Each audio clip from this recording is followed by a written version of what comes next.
সকলোৱে নিশ্চয় বাট খাই আছোঁ কণমানি কংকনজ্যোতি শইকীয়া আমাৰ সুসন্তান তেওঁৰ অনুভৱ কি কেনেধৰণে এই যাত্ৰা আৰম্ভ কৰিছিল কেনেধৰণে পিছৰ পৰ্যায়ত পৰৱৰ্তী সময়ছোৱাত তেওঁৰ কাৰ্যকাল চলাই নিব আগুৱাই নিব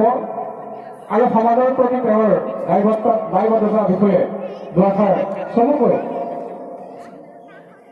মন্তব্য আগবঢ়াবৰ বাবে আমি তেওঁৰ ওচৰলৈ আগবাঢ়িছোঁ আমি তেওঁক মাইক্ৰফোন দিছোঁ আৰু মনৰ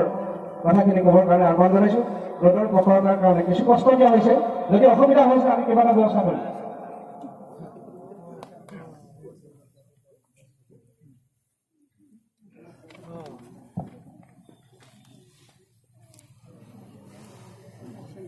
নমস্কাৰ বগিজান আৰক্ষী থানাৰ ভাৰপ্ৰাপ্ত বিষয়ালৈ বগিজান আৰক্ষী থানাৰ সভাপতি উমেশ্বৰ গগৈদেৱ ৰবীন হাজৰিকাদেৱ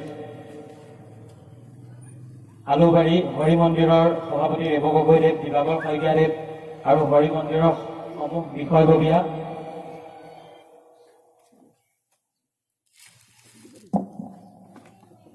বালিজান শংকৰজ্যোতি উচ্চ মাধ্যমিক বিদ্যালয়ৰ বৰ্তমানৰ প্ৰধান শিক্ষক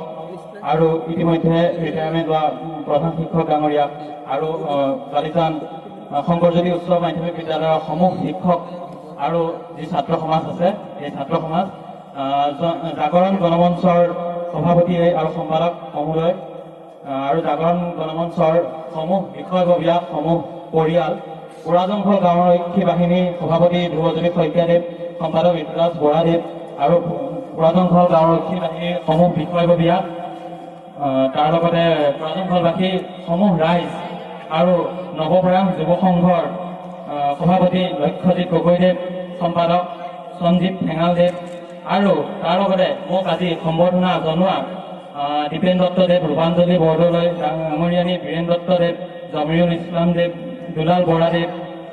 মিৰুল ইছলাম দেৱ যোগেন বৰাদেৱ নগেন শইকীয়াদেৱ প্ৰহ্লাদ বৰাদেৱ অজিত দাসদেৱ হীনা আখতাৰ ৰহমান ষ্টুডেণ্ট হৈ থাকে আৰু তাৰ উপৰিও ABVP মৰঙী শাখাৰ বিষয়ববীয়াসমূহ পুৰাজংঘল শাখা গোট ছাত্ৰ সন্থাৰ বিষয়ববীয়াসমূহ মহম্মদ হাফিজুল আহমেদ ডাঙৰীয়া অৱনীতা দাস ডাঙৰীয়া নীলাভৰ দাসদেৱ প্ৰশান্ত ভূঞাদেৱ গোলাঘাট ল কলেজৰ প্ৰফেচৰ পৱন বৰাদেৱ তাৰোপৰি আৰু বালিজান কাঠাৰ গাঁৱৰ হৈ চাৰ্টিং হালৈদেৱ বালিজান শংকৰজ্যোতি হাইস্কুলৰ ইতিমধ্যে উল্লেখ কৰিছে সমূহ পৰিয়ালবৰ্গ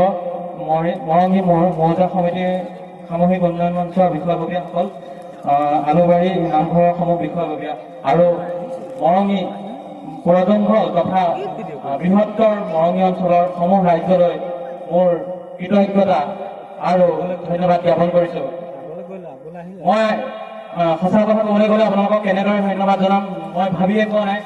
আপোনালোকে মোক বীৰৰ দৰে আদৰণি জনাইছে কিন্তু এই বীৰচিত সন্মানৰ চাগৈ মই যোগ্য নহয় বুলি মই নিজে ভাবোঁ ৰাইজৰ সেৱা কৰিবলৈ আহিছোঁ মই আপোনালোকৰ ওচৰত সদায় এজন সেৱক হৈ থাকিম সদায় ৰাইজৰ সেৱা কৰিবলৈ চেষ্টা কৰিম কিন্তু আজি আপোনালোকে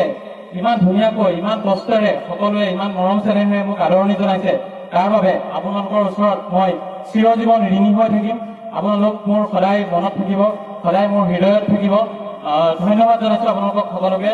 আৰু মোৰ কৃতজ্ঞতা প্ৰকাশ কৰিছোঁ আপোনালোকে এইখিনি সময় উলিয়াইছে মোৰ কাৰণে খুব ভাল লাগিছে আজি মোৰ পাপা প্ৰয়াত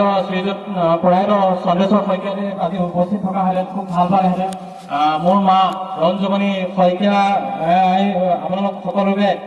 তেখেতৰ ফালৰ পৰা ধন্যবাদ জ্ঞাপন কৰিছে মা আহিব পৰা নাই আজি বিশেষ ব্যস্ততাৰ কাৰণে মোৰ মায়ে আপোনালোক সকলোকে তেখেতৰ ফালৰ পৰা ধন্যবাদ জ্ঞাপন কৰিছে নিজে আহিব পৰা নাই যদিও আৰু মই পুনৰবাৰ আপোনালোক সকলোকে সকলো বিষয়ববীয়া মোৰ বৰ্তা আছে মোৰ খুৰা আছে মোৰ দাদাহঁত আছে মোৰ ভাইটি আছে সকলোলৈকে যিসকলে মিলন দা আছে বিশেষকৈ মিলন দাৰ নাম ল'বই লাগিব বহুত উৎসাহেৰে তেওঁ আদৰি আনিছে আৰু সমূহ যাৰ যাৰ নাম ল'ব পৰা নাই তেওঁলোকে বেয়া নাপাব সমূহ ৰাইজলৈ মোৰ ধন্যবাদ আৰু কৃতজ্ঞতা জ্ঞাপন কৰিছোঁ আৰু এনেদৰে এই অনুষ্ঠানটো আয়োজন কৰাৰ কাৰণে এটা কথা খুব ভাল লাগিছে ইতিমধ্যে বালিজান শংকৰজ্যোতি বিদ্যালয়ৰ ছাত্ৰ ছাত্ৰীও আহিছে খুব ভাল লাগিছে এটা কথা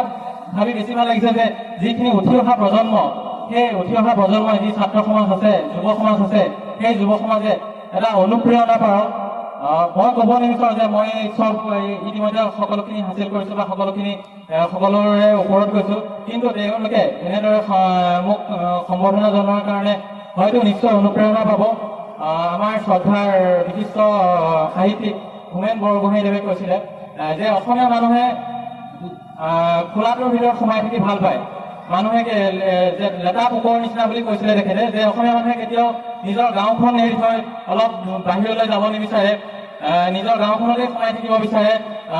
তেতিয়া কি হয়, যিখিনি বুদ্ধিৰ বিকাশ, কেতিয়াবা মই ভাবোঁ নিশ্চয় মই গাঁওখনত অৱমাননা কৰা নাই, গাঁৱত থাকি বহুতে ইতিমধ্যে ভাল ফলাফল লাভ কৰিছে, কিন্তু তেওঁলোকে উচ্চৰ পৰা উচ্চতৰলৈ ভাবিবলৈ যত্ন কৰিব। মই অনুৰোধ জনাইছোঁ যিখিনি উঠি অহা প্ৰজন্ম, যুৱ প্ৰজন্ম, ছাত্ৰ সমাজ আছে, হয় আমাক খেতিয়কো লাগিব, আমাক ব্যৱসায়ো লাগিব, আমাক সকলো লাগিব, অসমীয়া জাতি আগবাঢ়ি যাবলৈ আমাক সকলো লাগিব, কিন্তু তাৰ মাজতে আমাক প্ৰশাসনিক বিষয়া লাগিব। ইতিমধ্যে অসমৰ প্ৰশাসনিক বিষয়ৰ ক্ষেত্ৰত অসমৰ ল'ৰা ছোৱালীখিনিয়ে প্ৰাধান্য পায় বিশেষকৈ, কিন্তু ভাৰতীয় পৰ্যায়ত, সৰ্বভাৰতীয় পৰ্যায়ত অসমৰ সফলতা যথেষ্ট কম। নিচেই হাতৰ মূৰত দেখিব পৰা, আঙুলিৰ মূৰত দেখিব পৰা সফলতা। মই আশা কৰোঁ এই পুৰাজংঘলবাসী ৰাইজৰ হৈ কোনোবা উঠি অহা প্ৰজন্মই ভৱিষ্যতে এইদৰে সপোন দেখক। ভাৰতীয় লোকসেৱা আয়োগৰ পৰীক্ষাই হওক, মই নিজেও চেষ্টা কৰিম, বহুতে ইতিমধ্যে অনুৰোধ জনাইছে ভাৰতীয় লোকসেৱা আয়োগৰ কাৰণে প্ৰস্তুতি চলাবলৈ, মই নিজেও চেষ্টা কৰিম, বা তেওঁলোকে ভাৰতীয় লোকসেৱা আয়োগ নহ'লে অসম লোকসেৱা আয়োগৰ পৰীক্ষাৰ কাৰণে প্ৰস্তুতি চলাওক। মই তেওঁলোকক কাটৰেৰে অনুৰোধ জনাইছোঁ, তেওঁলোক আগবাঢ়ি যাওক উঠি অহা প্ৰজন্ম। তাৰ উপৰিও যিসকল মোৰ এই গাঁৱৰ সকলোৱে মোৰ নিশ্চয় দদাই বৰ্তা সকলোৱে নিশ্চয় হ'ব, সকলোৱে মোৰ ককাই ভাই হ'ব, সকলোৱে মোৰ খুৰা খুৰী হ'ব, সকলোৱে মোৰ বৰবৌ হ'ব, সকলোকে মোৰ ধন্যবাদ জ্ঞাপন কৰিছোঁ। তেওঁলোকৰ ওচৰত মই চিৰকৃতজ্ঞ হৈ ৰ'ম। ধন্যবাদ।